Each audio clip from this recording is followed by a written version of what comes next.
When James moved into his quiet suburban neighborhood, he prided himself on the towering oak tree that stood proudly in his front yard, a tree that had been planted by the home's original owners nearly 50 years ago.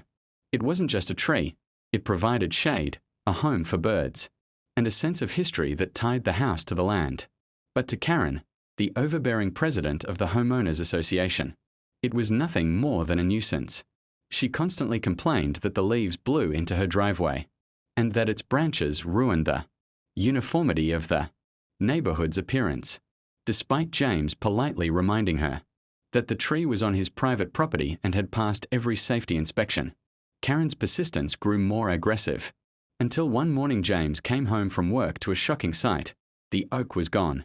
In its place stood only a raw stump and scattered wood chips, with a landscaping crew packing up their tools, explaining they had been hired by the HOA president. James was livid, not just because of the sentimental value, but also because he knew the tree increased his property's value significantly.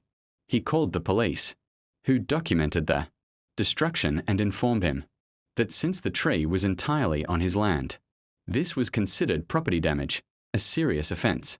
Karen arrogantly brushed it off, saying it was an eyesore, and as HOA president, I had the right to take care of it.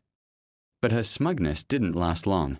A week later, James received confirmation from his lawyer that Karen and the HOA were now liable for tens of thousands of dollars in damages.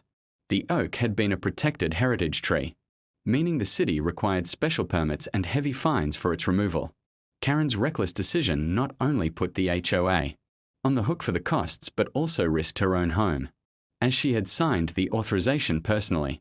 The neighbors who once tolerated her bossiness began turning against her, realizing that their HOA fees would skyrocket to cover the lawsuit. At the next community meeting, Karen tried to defend herself, but residents shouted her down, furious that her personal vendetta had jeopardized everyone's finances. Within days, a vote was called, and she was unanimously removed from her position as president. The city also slapped her with personal fines, forcing her to drain her savings just to stay afloat. Meanwhile, James planted a new tree where the oak once stood, determined to restore what had been lost. As he watered the sapling one evening, he couldn't help but smile at the irony. Karen had wanted to erase the tree's presence from a neighborhood, but her actions had instead erased her own influence forever. Instant karma had done its work.